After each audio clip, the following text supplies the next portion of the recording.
Switching the audio. Here we go. Hey, what's going on, all you beautiful people, and welcome to the Class vs. Crass Gaming Podcast. I'm one of your hosts, Jason Lapine, aka Hey Jay. Joining me, as always, is the wonderful one, RGT85. Hello, hello. Aka... Did you figure out the actor that you sound like? Oh, I don't really sound like him quite as much anymore. Harvey Firestein, I think his name was. No, but now that's all I hear now when I hear your voice. Like, it's a variant of it. Shut up. So if this is the first time joining us on the Class vs. Crass Gaming Podcast, it is a 1-hour podcast where we talk about gaming. Tonight's major topic: where do YouTubers go when they die? No, when they're done with YouTube. Jesus. No, we're not going to go that dark. What happens to YouTubers? Like every career, there's career growth. And a lot of YouTubers spend the first part of their career working towards getting on YouTube. And then when they're on YouTube, they're doing what Sean's doing right now. And it's just hustling some more, a little bit less, but still riding the wave of the original hustle. But where does a YouTuber go 5-10 years from then when, when they've lost their spark? That's going to be our major headline. But first, we're going to talk about what we've been playing since we haven't had a good, healthy Class vs. Crass in about 2-3 weeks. We're going to talk about our trips. Then we're going to talk about some news. I don't think there really is any news, but we'll see. And after the main topic, it is the lightning round. That's where we take your topics and questions. So get those ready. And just going to warn you guys all right now, it is incredibly hot in Canada right now for you Americans. It's like 115 degrees Fahrenheit outside right now. My AC doesn't work, and I have this massive 600-watt light bulb flashing on me because my LED lights are in another city. So bear with me, my sweaty grossness. No aircon? My aircon don't work. Sound familiar? Not anymore. Yeah. How cool is it in your house right now? I just turned on the unit downstairs to like 65, so it'll make things nice and chilly. And yeah, it's like I'm sticky. It's disgusting. Hence, no blazer. I always say a show host needs a blazer, but not tonight. All right, let's get started with. That was too many games. That was really good. It went by very fast, but it was a lot of fun.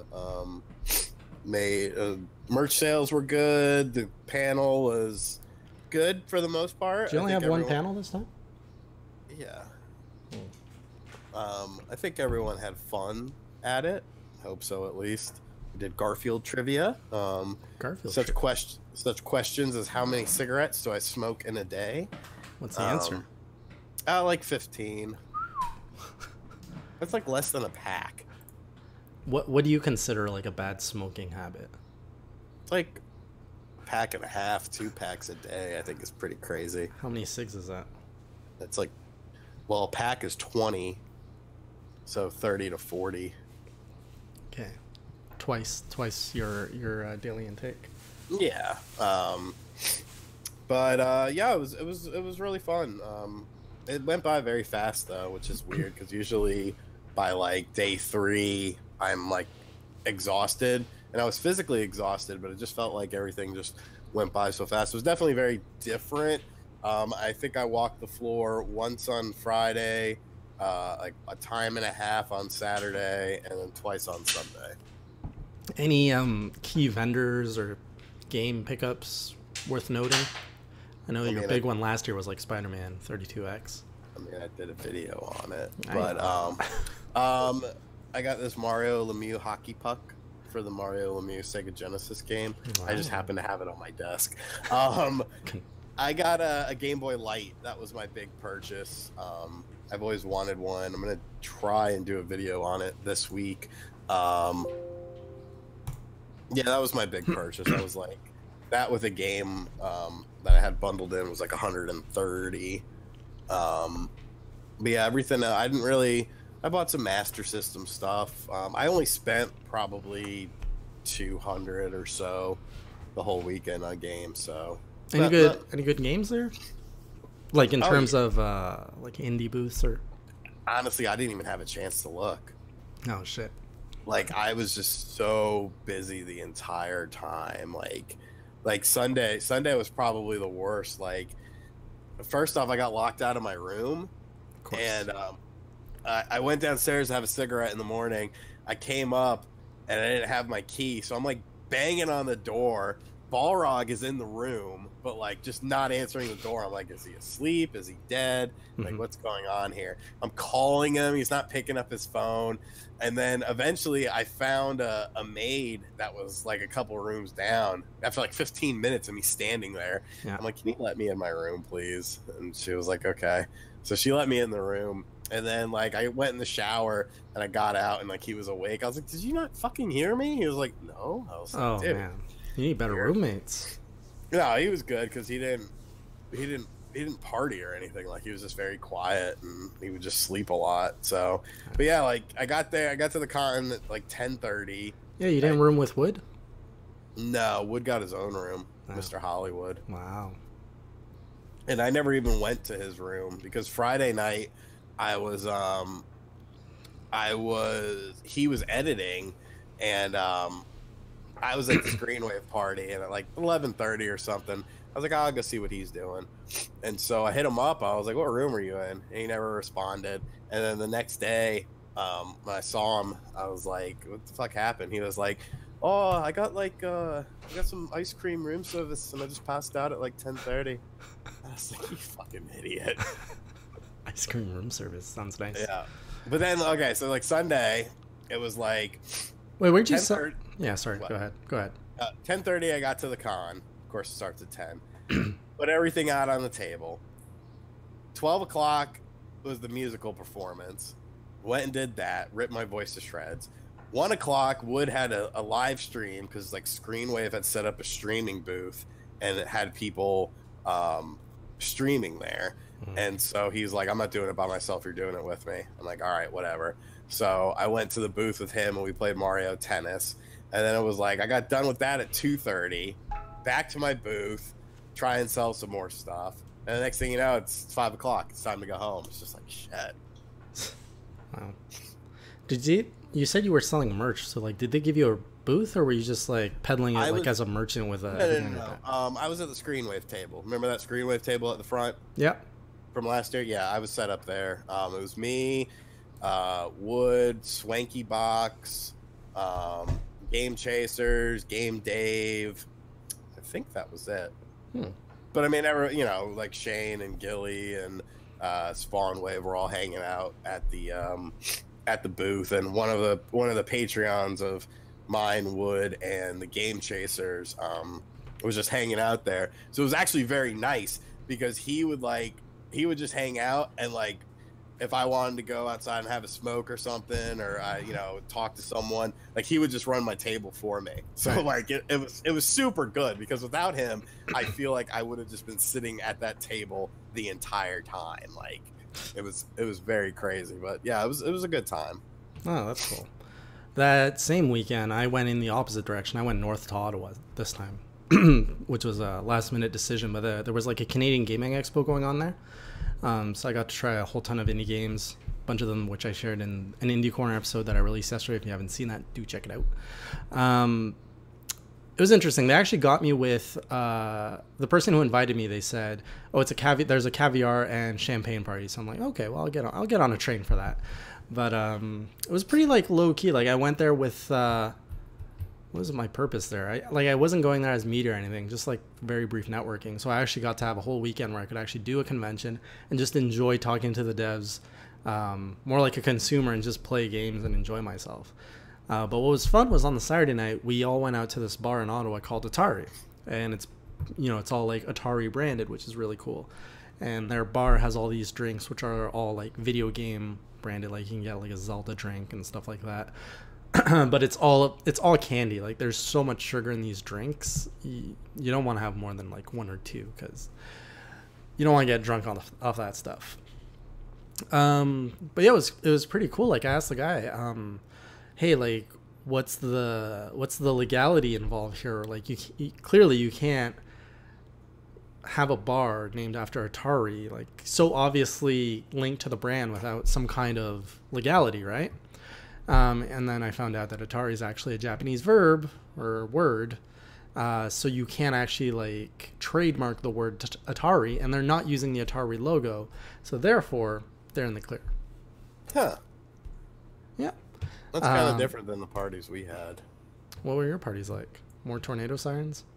No, there was no. It was actually very cool, except for Sunday. It was like mid-70s. It was very nice, but no, it was just like booze and pizza. I will say the final boss's party, the food was excellent because I was not pizza. No, this was for like the people who pay into the 3-day pass or whatever, and so Wood's panel was at 8 and the Game Chasers panel was at 9 on Saturday night. And so I'm like, shit. And so I had to go to Wood's panel, of course. And then after his panel, I was like, look, I'm going to Wawa. I'm going to go grab a hoagie. I'll be right back. And so for some reason, I just decided to stop at the hotel and see if there was any food left.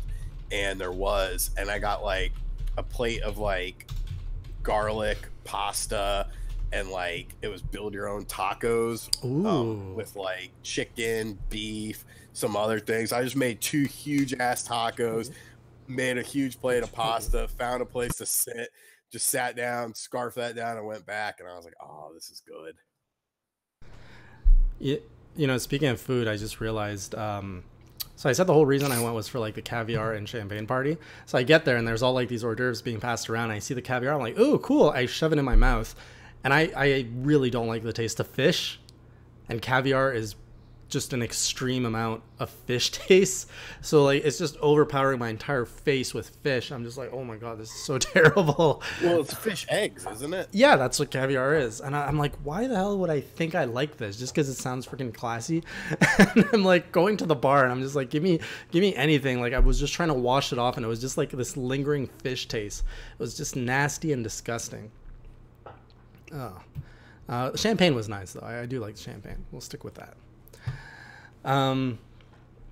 So other than our trips, let's talk about what we've been playing. I assume you've been playing some games. Yeah. Wolfenstein 2 on the Switch, Crash Bandicoot on the Switch. How is you said Wolfenstein, right? Yeah, Wolfenstein 2. How is it? It's pretty good. Definitely a lot better in docked mode than undocked. There's definitely a big downgrade, and I wouldn't say big. Depends on where you are in the game, because there's some areas where it's very close corridors, everything looks great, and then the open areas tend to look worse. And then when you you amplify that with a handheld mode, it's definitely a bit blurry. The game uses a lot of dynamic resolution, so it's like as you get closer to things, they get clearer. Okay. But I mean, it's still pretty insane that the game is actually on the system to begin with. So I mean, there's a lot of nice effects in there as well. It's a fantastic game. In my review, I said, no matter what, you need to play the game. I don't care if you play it on PS4, Xbox One, or the Switch. Like it's a great game. Is the story worth? Like I'm more intrigued by the story. I mean, there's no multiplayer. It's only a single player game. Oh, okay, but is the story good? Like, is it worth it? Yeah, I mean, it's I in my review, I kind of attributed it to Indiana Jones, sort of rooted in reality, but there's a lot of over the top shit, and it's definitely like that. It's like the Crystal Skull movie times 10, pretty much, as far as how the weird twists and turns and stuff. But yeah, it's very enjoyable, and there's a bunch of side missions and multiple ways you could sort of stealth through the whole game if you wanted to. So a very, very enjoyable game. I really enjoy it. And Crash Bandicoot was really fun too. Pretty tough, honestly. But yeah, I saw that level where you're like, oh, this the one where you're like on some animal. You're like, oh, this is a pretty fun level, and then you're going through. Like, I raged on that level so hard, and then I saw you quit after a while. Like you're just dying. Well, like, I had already beaten that one. I got pretty. I played the first one because that's the one I played when I was younger. I played the first one for like a couple hours before filming that, and then I played 3 for like probably 45 minutes, and I didn't play 2 at all. So like I went through 1, 2, and 3 in the video, and so 1 I went back to older levels, so I didn't have to freak out. 2 was just natural, and then 3 I did the side scrolling underwater level, which is pretty early. I think it's like the 2nd or 3rd level on 3. Okay. Yeah, but I mean, it's great value. Once again, another really fun game. You get 3 different games, a lot of longevity in them. Definitely, a little bit, I wouldn't say dated, but a product of the time, maybe. Yeah. But yeah, good stuff. Over in my end, I got Hyrule Warriors Definitive Edition, so I'm back on the crack, and totally worth it. Like, I should probably do a standalone video for this, because as someone who really loved Hyrule Warriors on the Wii U, I didn't realize how much fine-tuning and tweaking they did for the Definitive Edition. And this is coming from... So I had the original on the Wii U, I bought the Season Pass, but then I didn't really dive into the 3DS version and the DLC there. So if you were like me and you only had the Wii U version, the Switch version offers so much more content. You get all of the Wind Waker stuff, you get Linkle's quests. So like just the single player, legend mode, you have more to do there. But where I find that there's a ton of value is the added maps in adventure mode. So originally I think I had only 4 to play with. Adventure, what did I have? Adventure, Master, Quest Mode, Twilight Princess, and I think the Majora's Mask, which was 4. So now they've added 4 more, so there's 8 with the Definitive Edition. And it's spaced out a lot. Like the grind curve is a little bit more even. So like the original adventure map was really hard. You could get like level 1, 2, 3 weapons on that map. Now it's only level 1 weapons available on that first map. Everything is a little bit restructured and easier. But also the grind is a little bit easier as well, because before you needed to like beat a level to get the card to find the hidden rewards on the adventure map. But now after you've unlocked the card the first time, you can go into a shop and buy the card. So unlocking the rewards is so much faster now. Yeah, so everything just feels better. I think there's more enemies on the screen too, because I can pull off like these achievements a lot faster, where you need to kill like 500 enemies when you're in your focus mode. So overall, Hyrule Warriors Definitive Edition, like, no regrets. I paid full price again for it, and I love it. But you have to like those sorts of games to really enjoy it, and I do. Then what else we got? I've been playing, so I played some Limbo, some Inside on the channel. You guys probably saw me stream that. Really fun games. And today I started the Octopath Traveler demo, so where you get access to the first 3 hours of the game. I don't know if you've tried that, Sean. I haven't tried the second one. So this one, the prologue demo, lets you play the first 3 hours of the game, anything you want, and the save file will transfer to when you get the full game. So it's basically like getting early access to the game for the first 3 hours. Right. I think there was actually a glitch. No, I'm being dead serious. LeBron just signed a 4-year deal with the Lakers. Twitter's going fucking nuts right now. The reason I don't really want to is because I don't think I'm gonna play it when it first drops. Oh, no. I don't feel like I'm gonna have enough time. So because I'll probably end up reviewing the Shining game that comes out like a couple days beforehand. It's gonna be a pretty heavy game, because if you consider, so to do chapter 1 of each character takes an hour, and that's going at a steady pace. So just right there, 8 characters, 1 hour, just to get through the first chapter of all 8 characters, you're looking at an 8-hour investment. So this game's going to be huge.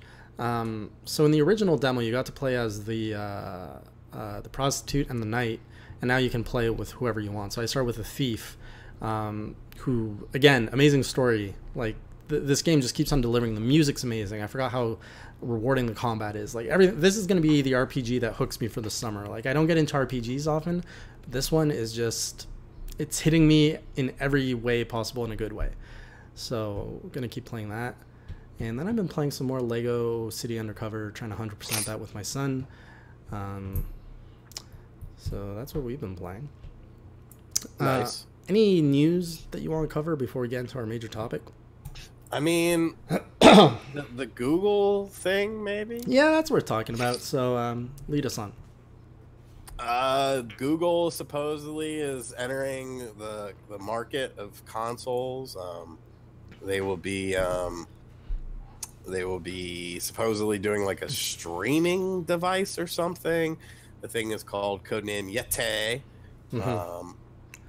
And that's all. Supposedly, the biggest ramification of it is that supposedly they're looking at buying studios out. I mean, they've got the money for it. Yeah, I mean, they're the one company that could actually like make a play, and do something. So I don't know. I think it would be interesting. Obviously, if they're buying out companies, that would be a big deal because then they would only be, putting games on their own thing. Gonna get back. So one of John's asked, do you have to play the first chapter with each character? Do you have to play the first chapter? So each character has their own individual it's their own backstory. So you play. I think you can skip it, but you wouldn't want to skip it. So you have pretty much 8 different like stories that all converge into one ultimate story. But like this Google thing with the Play Store, they already have like a ton of games. If you think back to like the Ouya, it was called the Ouya, right? Yeah. That failure. There's a lot of appeal there for the casual market. Like they have a platform to distribute that they could easily bump it up a notch to make it to support more like a little bit higher end type of games, right? Yeah. But it's interesting that you mentioned like a console and then you said streaming. So when I was at E3, a lot of the industry buzz that I'm picking up, and we've heard this before, but it seems like there's a lot more confidence behind it now, is that the next generation of consoles is going to be the last, and that everything is going to be moving to streaming so after the next generation. So we're talking about 5-6 years from now. It sounds like all the companies are saying it no longer makes sense to have a box in your living room to play video games. I disagree. Why do you disagree? Because I mean, I don't know. I don't think in 5 years it'll be quite there yet. I think you have at least one more generation beyond the PS5, because I mean, there's still so many places that have shit internet. Like the internet is not all because you and I live in a decent area. Yeah. There's tons of people that don't. So I don't know. I hear you there. That's a very fair And that's point. the main thing. The whole thing is based on the internet. And I don't know. I don't think quite yet. But you see it going there eventually in some form. Eventually, I mean, it just depends. You can't say what the market is going to do. If one company, let's say, Microsoft goes ahead with that, and Nintendo and Sony don't, and then that bombs for Microsoft, and people still want a home console. That's the reason why console people exist and don't move over to PC stuff, in my opinion, is because they like to buy a device, play games on the device, either download the game on the device or purchase the game and play it on the device, Yeah.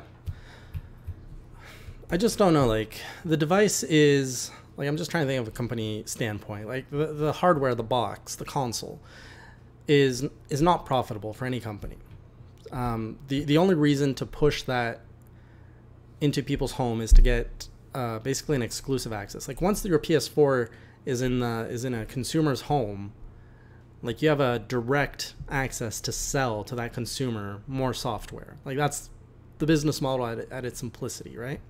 So if you can lower that cost of entry as a business standpoint, where I say, like, instead of trying to get a consumer to go through this $400 paywall to become like one of my customers, what if I can get him or her to buy $50 to spend $50, past this $50 paywall, and now they're a direct client and I can start selling software to them and racking a lot more profit. Yeah, I mean, I don't necessarily think that consoles aren't profitable at the start, but in the same breath, think of how much money they're making on the 3DS right now. Are they making money on the 3DS hardware? Yeah, they're making an insane amount of money. You think that shit costs $150 to make? Hell no. Okay, it takes them out forever. Yeah, but Nintendo is the exception here. You can't measure a whole industry trend based on an exception. How so? Because it's an outlier. Like the thing about home consoles is they always start out at a high price, and you're razor thin profit margins. But as time goes on, you do make money on those consoles. Like, I don't know. I found out recently how much profit margin is on a console, and I can count it on, like, I can count the dollars on my hands. That's how little profit there is. Like, they're at the launch, yes, but as time goes on, hell no. Yeah, that's fair. Those pieces go, you know, a year into the gig. They price cut it though. They price cut. It doesn't matter. That technology still. Think of how fast technology moves. Think of how much a 200 gig card was a year ago versus today. Yeah, I understand that, and you usually see like a console dropping in price $100 within 2 years of release, like an official MSRP price drop. Right. And just like now, we saw, did it drop in the US? The Switch just had its first price drop, like its permanent price drop. Your third world country, you need a price drop. Country, yeah. So Switch is down $20 in Canada now, down from 400 to 380. Deals are coming, boys. But I'm saying, I don't know. Before we get into the main topic, I have to pee. All right, I guess I'll talk with the chat. What do you guys think? Are consoles here just for another generation and then it's off to streaming? And if we're in streaming, like, what do you need? These games are so massive.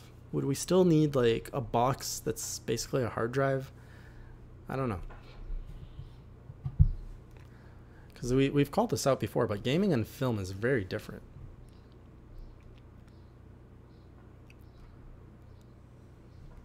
Rocky is saying Nintendo's making a profit on the Switch.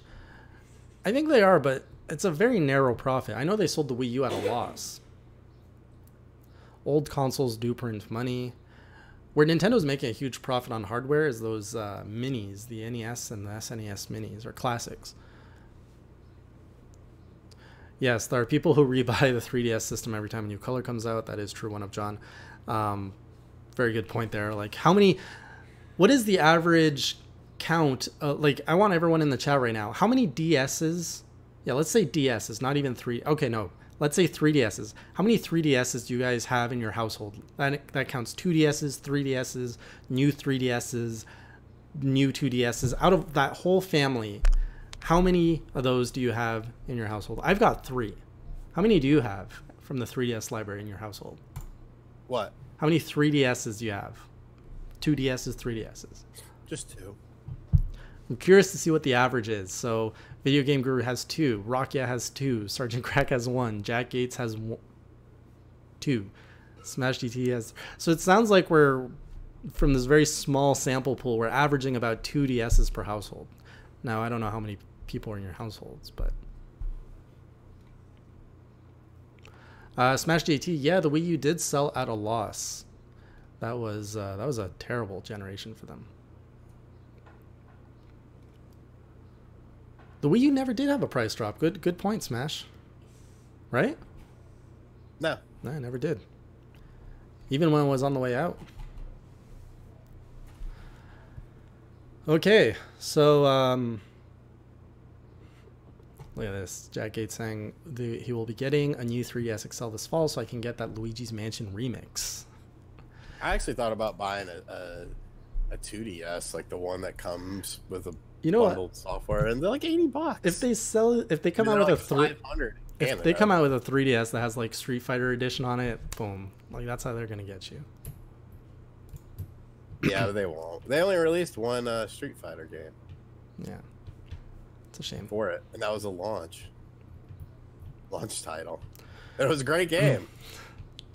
All right, so let's get into our big headline for tonight. So where do YouTubers go after YouTube? Now, this is a topic I've been hanging on to for a few months. I actually want to bring it as a grander conversation with a little bit more experienced YouTubers, because Sean and I have about the same amount of experience on YouTube, which is 4 years. Sean has made the transition to full time, but I would have loved to have a guest on the show that could have talked about doing this for 10 plus years full time. But we don't have that. So we're gonna have to revisit this topic someday. But in May, there was an article that came out looking at Pat the NES Punk specifically, and he was sharing how he has been doing this for 10 years, and he's at a point in his career where Pat's in his 40s now, right? Or just crossing his 40s? I think he's 39. So he's about to get into his 40s, and it sounds like he's losing his drive as a gamer. Like he's just not interested anymore the way he was 10 years ago, which is it's a very natural feeling to have. Like every career has a moment where you either grow or shift into another mode. But with YouTube being only 10 years old, there hasn't been, like, the industry hasn't been around that long to really have a path of, this is where you go as a YouTuber. So the conversation here is, what do you do as a YouTuber after you've lost your drive? Like, what is your skill set? What can you carry over into, because you're an entertainer, a content creator at the end of the day, but the traditional outlets, I would argue, don't respect online content creators. You make them respect you. But do you agree that the industry does not respect, like right now, if you went to TV or film and you're like, I'm a content creator, they're going to laugh you out of the office, right? I mean, I don't know. It depends. I mean, if you show them statistics and you have stats to back it up, I mean, can they really? I think they can, because it's such an old industry and old money and old people making decisions. They don't understand. What do you mean by TV? I mean, here's the thing. We haven't gotten to a point where you like you said, YouTube started in what, 2006, so it's like 12 years old. Okay, yeah. At its max, it's 12 years old. I don't think we really know what lies beyond the great YouTube, because nobody's really hit that goal. As far as getting burnt out on something, I mean, you could get burnt out on anything. I think Pat is a retro gamer. I don't think he really plays many modern stuff. So that sort of puts him, I wouldn't say at a disadvantage, but it sort of pigeonholes himself. He's probably been playing, retro games for, his entire life. And that's sort of the thing is, a lot of because there are full-time YouTubers that have been going as long as Pat, and that are actually older than Pat. I mean, you look at the guys from GameSack, you look at Metal Jesus. They're older than Pat. They're in their 40s. I think Metal Jesus is almost 50. Wow. But I mean, in the same breath, it's like, if you can keep having fun, and that's one thing about both GameSack and Metal Jesus is, they don't just focus on retro. They also do more than that. They do the modern stuff as well. They do imports. They do stuff like that. I think that's the main thing, is you don't want to pigeonhole yourself. And if you do pigeonhole yourself, you need to be very good at what you do. Looking at Pat's statistics, in that Wired article, it says he makes 6 figures a year. I think it's more of, I don't necessarily think that it's a YouTube problem. I think it's more of just an internal conflict within himself. Do I want to keep doing this, or do I want to go in another avenue? And the thing about YouTube is like Smash JT just said, YouTube is expanding, and a lot of, depending, knowing what Pat's network is, he has opportunities. If Pat, like, if you guys didn't know this, during the Game Chasers panel, they announced that they are working on a movie. And, that's another avenue that you can go down, because of the network that we're on has a lot of good connections with stuff like that. Obviously, they did the AVGN movie. I am sure if Pat wanted to do a sort of film thing, but I don't know if he likes, if that's a passion of his. I think, I think he's probably just tired. He's probably just burnt out. If he's making 6 figures a year, if he's good with his money, he should be able to take, 6 months to a year off, and, find what he wants to do, or just relax and then come back and see what the landscape is. I mean, that is a bit of a risk, but I don't know. It's interesting. Like, I get tired sometimes, but it's never like, the only time I really get tired and I don't feel like making a video is when I'm sick. Like, I didn't make a video today because I'm sick. And like, I'm already thinking, okay, well, what do I want to do for tomorrow? I enjoy making videos. Will I enjoy it 3 years from now? maybe, but then again, I don't know. Like, I could be dead in 3 years by now. Like, if you, that's the thing about life. I actually had someone, oh shit, I didn't upload my Patreon Q&A. I filmed it last night and forgot to upload it. But spoilers for that. One of the questions was, what are my long-term goals just in life? And I don't have long-term goals, because to me, life can change in an instant. You know, you could die tomorrow. You could, you know, if you would have told me a year ago, you're going to move away from North Carolina, you're going to move to a place you've never been to, and you're going to be working, you're going to be doing YouTube full time, and you'll be better off than you were working at your day job, I would have laughed at you. I'd have been like, you know, if you would have fucking said that to me at Too Many Games last year, I would have been like, dude, you're fucking crazy. Get the hell out of here. But it's just like, shit can change in a blink of an eye. So, For better or for you know, worse. For better or for worse, exactly. So you never know. But I really think it's more of just, I don't think it's necessarily like a state of YouTube thing. Yeah. I'm gonna cut you off before you get too far, because you are getting like a lot of topics here I want to touch on. Okay, sorry. Yeah. So you raise a good point with Pat specifically being.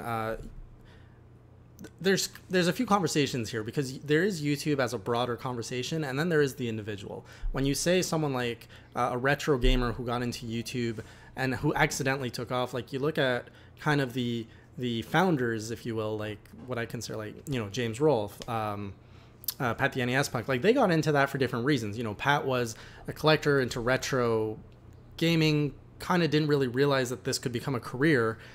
Became a career, so then it got super exciting, and then you ride that high until it runs out. So that's kind of one path, and you kind of started on that path too, but you kind of mutated because now you're following up on recent gaming event, and you have an opinion on all things gaming now.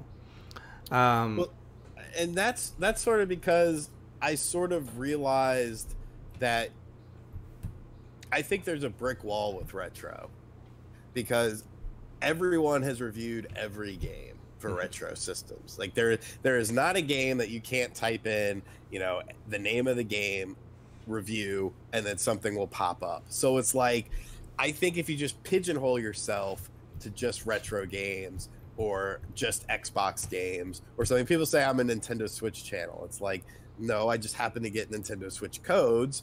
If I got Xbox codes, if I got PS4 codes, I would review that stuff. I also still do retro game. People say, oh, you don't do enough retro gaming stuff on the channel anymore. And my answer to that is, when I was doing retro gaming only, you got maybe an upload a week, maybe. Right. And I mean, it's just because there's only so much you can do with retro gaming. At least with modern stuff, there's always stuff happening, and there's always opinions that people will have on it. And I mean, that's sort of it. Back to Pat, the CU podcast definitely helps him out with that, because it allows him to get content out there, get his thoughts on more modern stuff, but he just doesn't cover modern games in like a review format. But you know, that's fine. But going back to my example, if we look at a few other of the founders, like James, he never got onto YouTube because he was a retro collector or wanted to necessarily educate people. He, you know, his passion and drive was filmmaking, and that was his ultimate goal. And the AVGN was kind of a fun little thing that kind of just blew up. Like a lot of the early content creators on YouTube were all accidental. They never got into it thinking this would be a profitable career one day. So a lot of them got into that. And then, you know, it's interesting. Like another one who's been on the platform for 10 years is Gerard the Completionist. And, you know, his thing is all about, well, he just enjoys playing games and completing them. But again, he does it from a perspective of a content creator and doesn't, as you say, pigeonhole himself to just the retro games, but covers everything. So I guess the conversation now is not so much, you're right, it's not so much YouTube as a whole, I guess, because everybody has such a unique take on YouTube. Like everyone approached YouTube differently because it was so accidental. If anyone has been on YouTube for more than 10 years, they got into it by accident. Whereas I'd say anyone who got into YouTube in the last 4 or 5 years has been more intentional. Like you are a full-time YouTuber because you wanted to be one and you worked your ass off to become one. Is that fair to say? Yeah. Yes and no. Yes and no. That wasn't when I started the channel. No, not at all. You didn't want to do this full-time? I would have liked to, but that wasn't the plan. You know, I didn't expect to be able to. And that's where a lot of people fuck up too, is that when they start YouTube, they expect to become a big thing. They expect to everything to take off and make money and shit. That was like my that. problem. I'll be transparent. Like when I got into content creation on YouTube, I did it with a purpose because I wanted to create content full time. As far as Nintendo enthusiast, well, my first show was Indie Corner. When I made that show, I tried to sell it to Nintendo enthusiasts, and then they laughed at me. But what's funny is we both started at the same time. I know. And look at like my first videos and your first videos, and it's like one guy has like a $2,000 camera and lighting and audio, and one guy's some schmuck in his bedroom with a webcam. You know what I'm saying? Because we approached it from very different angles. You were like, I'm a writer and I want to make video content because I love video games. And I was like, I love video games and I love content creation. I want to turn it into a career. So I doubled down and I made like a production, and it didn't work out yet. It has, in my opinion, it has to be organic. If it's not organic, I mean, you can fake it till you make it, I guess. But you know, I would say 95% of the people that manage to do YouTube full time in the gaming realm, I can't really speak, you know, beyond the gaming realm. I don't really know how that shit works. Mm-hmm. But yeah, like you pretty much just have to take the good with the bad, and you know, realize that the train might not last. You know, one day the train's gonna derail, so do what you can while it goes. But But yeah, let's keep it to the gaming realm because there's a lot of pieces here. But aside from just YouTube, you've also got this whole other world in the gaming industry, which is streaming, which is something that's really taken off in 5 years now. And you have Twitch streamers, which make a ridiculous amount of money. Like I'm just starting to really understand the inner workings of Twitch. And you've got a lot of people who are taking off at a young age, which are getting into streaming as a career. And where does that go? Like, does that ever run out? Do you ever become like too old to stream and people don't care about you? Do you ever become out of touch? And we don't know the answers to this because streaming is so new. We don't know how that's going to evolve as an industry 5-10 years from now. It's like any entertainment industry, pro wrestling, pornography, music. You know, some people have a shelf date. Some people, you know, not everyone is the Rolling Stones. You know, not everyone is Aerosmith. You've got your one-hit wonders. You've got that's one of the things you got to play. You got to think long term. You got to play the long game. Do you want to be a one-hit wonder? Do you want to get, you know, the shout out from whoever and then your channel blows up and then the next month you're right back to where you were? Or do you want to play the long game? It's, you know, there's a definite, I don't think, I don't know, like age is just a number, really. Like I'm turning 33 on 2 Wednesday. days. Happy birthday. Thank you. But I mean, you know, and to me that seems kind of like a high number, but then like I said, you've got guys like Metal Jesus who's nearly, you know, 50 years old and he's just there with his long hair and his t-shirt and what's up guys, Metal Jesus here. Today we're going to talk about some video games, and people buy into it. It's sort of a confidence thing, sure. I think as well. So do you think this is kind of like our era of, if you look back in the history, I'm trying to look at similarities and parallels with other media forms. So like in the 70s and 80s, you know, rock was booming.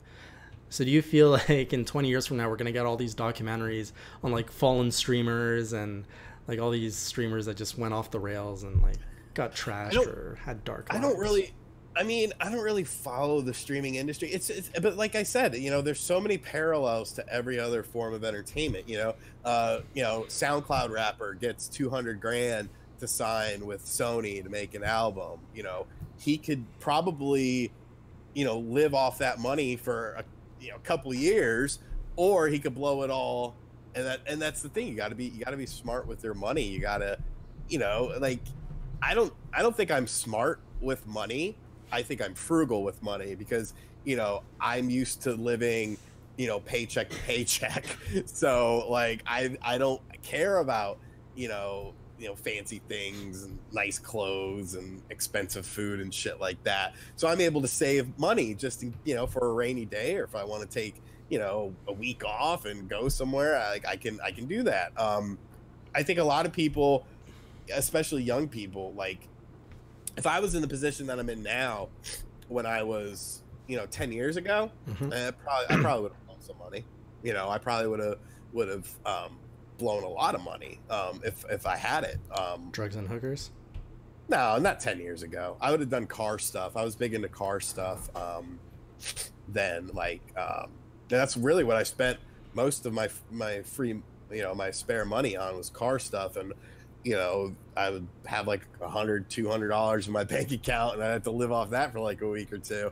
But it's just like, I think it's if worse comes to worse, I've amassed this crazy video game collection. I'll fucking sell it. Like, I don't care. Like, if it's between food and video games, I gotta eat. Yeah. But I just think a lot of young people, and that's not a knock against them, it's just like they get a bunch of money and they don't know what to do with it. So unless there's someone saying, hold on to this shit, save it for a rainy day or whatever, they're gonna blow through it. Yeah.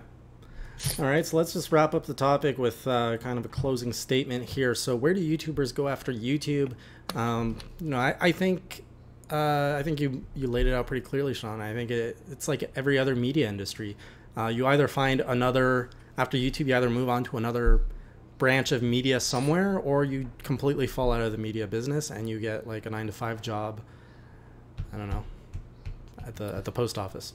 Yeah, I mean, you could, theoretically speaking, I honestly feel like, I'm talking like, I'm not even talking top YouTubers at this point in time. I'm talking people maybe, 3 times the size of me. If I made 3 times the amount that I made monthly, yeah, like, fuck, man, like, that's insane. And there are people making, 5, 10, 15 times the amount of that.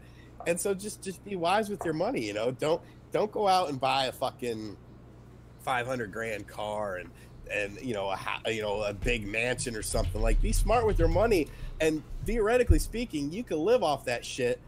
Just not even talking investments and shit. You can live off that shit 15 years, invest your money in some stocks and mutual funds and shit, make money for you. Yeah, I've never heard of any like actors, musician, or anything talk the way that you're talking. So I just don't, I think it's sound advice, but I don't think it's a reality. I don't know why, because it's so weird to me when you think of an actor making millions and millions of dollars for just one film. It's like, why are you making so many films all the time? Like, I would make 2 or 3 films and I'd be like, all right, bitches, I'm done. I'm going to buy a house for $200,000. No, they got to go to Beverly Hills and buy like a $20 million house. Why? And then they got to host their parties in their castles and import their $500,000 wine. It's so weird to me. I guess the only thing I could think of is you get accustomed to that lifestyle. You do. Absolutely, you do. And it's like, I am so opposite end of the spectrum of that lifestyle.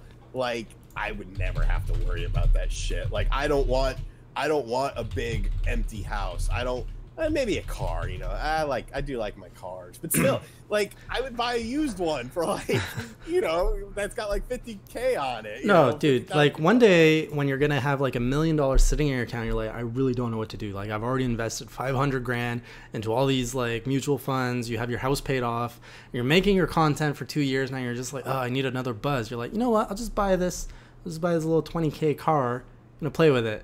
And then you have fun. You're like, oh, it'd be great if I had this other car. And then you're like, well, I need a garage for that. So now you have a garage that holds 3 cars, maybe a motorcycle. And that's how it starts.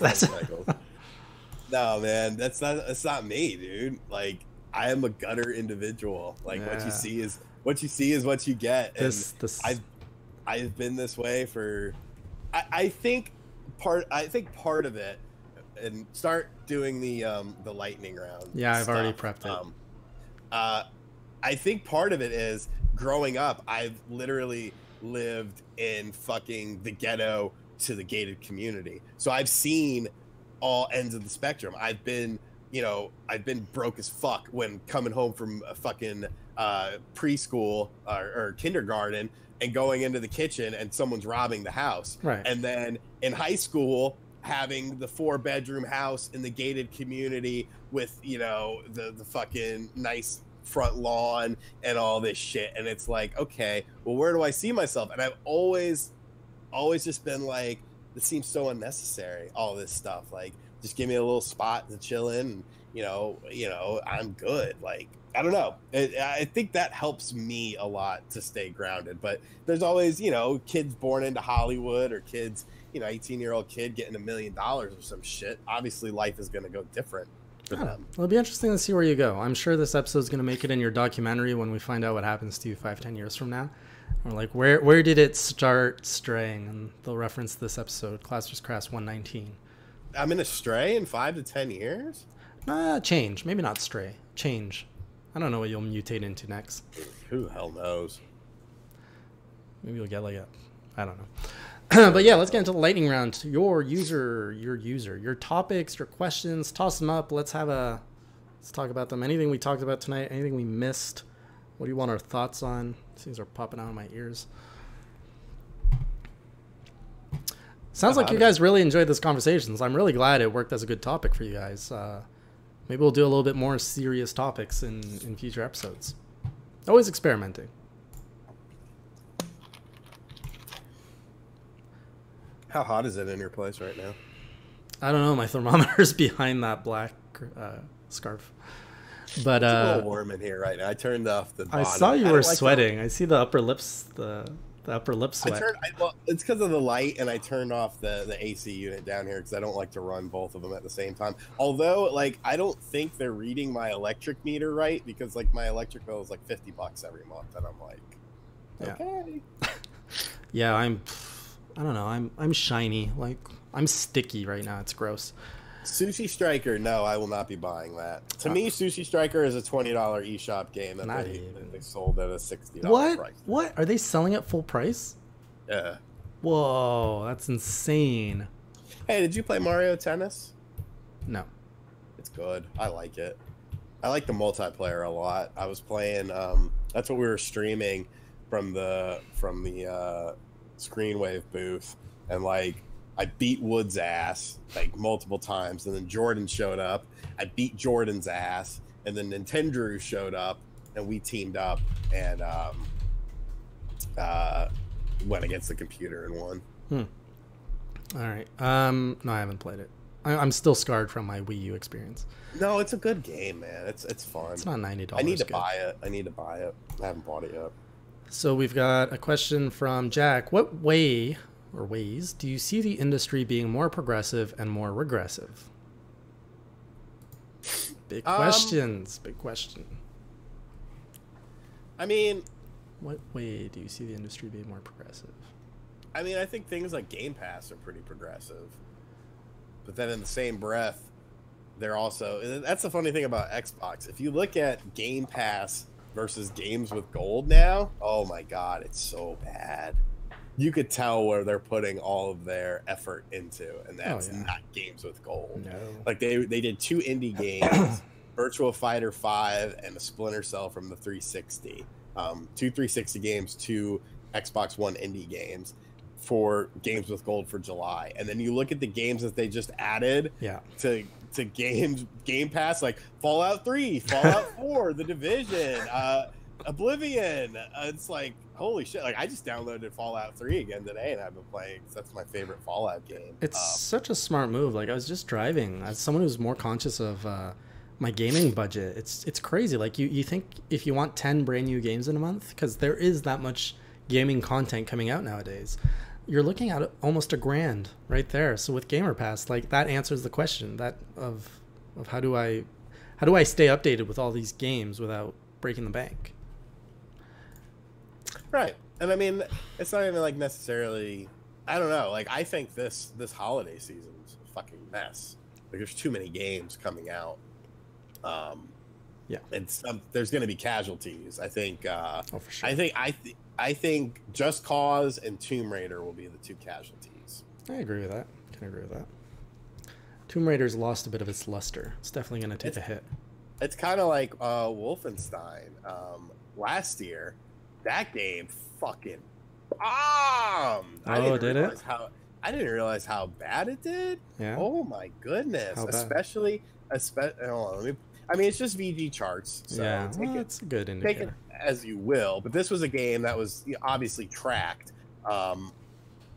Let me pull up. While you're pulling it up, I'll give my answers as to what's progressive and regressive. See, I was thinking like social progressiveness at first, so I'm like, well, they're definitely appealing more to like the LGBTQ community. But if we're talking other stuff, some things are progressive. The Switch is an entirely progressive unit, bringing back local co-op multiplayer right out of the box with 2 controllers bundled in. That's kind of progressive, or I should say the other consoles are regressive for not having 2 controllers out of the box. We've got something that's regressive is how a lot of big companies are shying away from single player. And I don't know if it's really just EA here, but when a company outright claims single player is dead, that is a very regressive statement. Yeah, well, I mean, and it's a lie is what it is. For sure. Because there's always, oh yeah, single player is dead. Compare God of War, Uncharted, Zelda, Mario. Yeah. It's not that they're dead. It's like companies can make more money. Thieves or State of Decay bullshit. Wolfenstein 2 on the Xbox One sold a little over 500,000 copies. Oh. Like, I think the Switch version could come close to that. Probably, yeah. Because it's there's not many first-person shooters on the How will the Switch. Doom do on the Switch? Do we have those numbers? I don't think we ever got them. I would assume it's probably, I would say they're on probably, VG charts. Nothing there? I can look and see if they have anything. Good luck looking for Doom. Like, so many titles are going to show up. Right. They have it at 340,000. Yeah, so when you consider Wolfenstein is 500K on everything, and that was just Xbox One. Oh, just Xbox One. Oh, well, yeah. Don't you have PlayStation numbers? Yeah, it sold over. I was just talking about Xbox One. Okay. It sold over 1 million on PlayStation. More progressive things, crossplay, and I'm actually surprised we didn't talk about that. But the whole Switch, Xbox, PC crossplay stuff that we're seeing happening, very progressive. And the whole Sony fiasco, it's crazy because I was talking with a developer, and they have a multiplayer game, and we were talking about this whole thing, and they were saying it's crazy because to make a game crossplay compatible with a PlayStation, it's 1 line of code that they have to erase. And they're like, our game can talk to an Xbox and a PlayStation, and players can play in the same matches, but they say it's literally 1 piece of code that they just have to remove to make that happen. However, Sony is not allowing developers to do that. And but they don't have to. What do you mean? I understand why people want crossplay. I understand it makes Sony look bad. Sony's in first place right now. Sony has over 80 million PlayStation 4 sold. They don't have to play nice with people. No, they don't, but the customer is always right, and that's something the customer wants. Yeah, you're not wrong, but I'm just saying from a business perspective, I can understand why they don't want it. And people say, well, what does it have to do? What does the business aspect have to do with me? Nothing. That means, but I'm just saying from a business perspective. Yeah. Well, that shows you that they're not scared enough of Nintendo yet. Because if they felt any kind of fear from their competitors, they would be aware that maybe they won't be in first place necessarily by such a huge leap and bound in a year or 2 from now. And you might not want to piss off people now because people don't forget. Yeah. So that shows. Yeah, people have short attention spans. Yeah, they do. But I mean, the Wii U to Switch, we forgot about that pretty quickly. The Switch forgives everything. Yeah. All right. What else we got here? You guys are pretty quiet tonight. Kat says, keep telling myself to buy Wolfenstein 2, but then I see something else I want. Totally. Here, I still haven't played Celeste. I don't know how that hasn't happened yet. I haven't played Celeste either. There's still a lot of games I need to play, and it's just like... One up, John, with a good point here. I wonder if everyone was just waiting for the Switch version, but yes, Wolfenstein bombed on PS4 and Xbox One. I think comparative to system sales, yeah. I don't think there was like, when you consider how much of a user base is on Xbox One, PlayStation to Switch, like I don't think you can blame Wolfenstein 2 bombing on 10 million players potentially saying, I'm going to wait for Switch, when you have another 100 million players that could have bought it on other platforms. Yeah. Okay, so One Up John, it's interesting you say physical release because I'm a little bit of a hypocrite. I'm finding myself no longer enjoying physical games. And I say this because there's a video on my channel that I filmed maybe a year or two ago where I said physical games will never go away. But seriously, with the Switch, it's the Switch's fault. I've noticed that all the games I've been downloading, I will play them more often because they're readily available. And it's just that much easier than switching out a cart and making sure I have a cart with me. So now I'm actually leaning towards having my games digital just because of that convenience. I wish, no, it's not. I wish there was a way you could buy the game and then put it, buy a physical game and then put it on your memory card. Yeah. I understand it would be hard because obviously you could just rent a game or borrow your friend's game. But films did it. Films did it. There was a point, I think you still can, where you would buy the DVD or the Blu-ray and it would come with a digital code. No, yeah, that's true. I mean, it's doable. They just haven't justified it. They're too scared. And I mean, granted, I think it would be a scary thing. I wouldn't do it if I was a developer. I mean, then people could sell the digital code. Yeah. And then you would lose out on a sale. Oh, it would create a messy market, I think. Yeah. I don't know why they weren't afraid of that for film, though. Because people are pirating films left and right. You know, it's a $20 film versus a $60 game. That's fair. That's fair. All right, so we're gonna wrap it up here for tonight, but let's talk about what's on the radar. Sean, what is going on with you in your life? What's coming up from the RGT85 brand? I have no idea. Doesn't have long-term plans or short-term 1 week plans.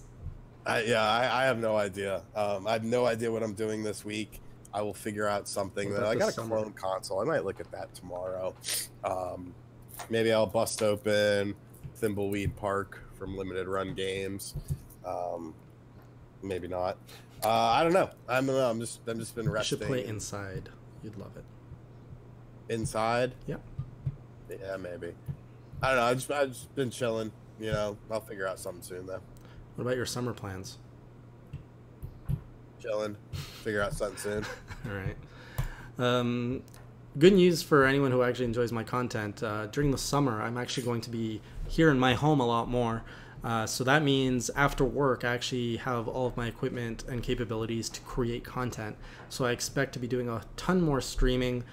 Starting this week, I'm actually home all week, so I will be creating more streams. I'm looking at doing more videos, continuing either the Wii 100 remaster version or the N64 64 top games. Continuing either of those series that I started and that have been on the back burner for a long time. So look forward to finally having a lively channel, at least for the next 2 months, before I have to go back to my usual grind of living between two cities. So yeah, looking forward to having a lot more content for you guys. With all that said, thank you again for joining us tonight. It's always a pleasure to share 1 hour with you guys. We'll see you next week. Until then, keep it classy, as Sean would say. Keep it crassy.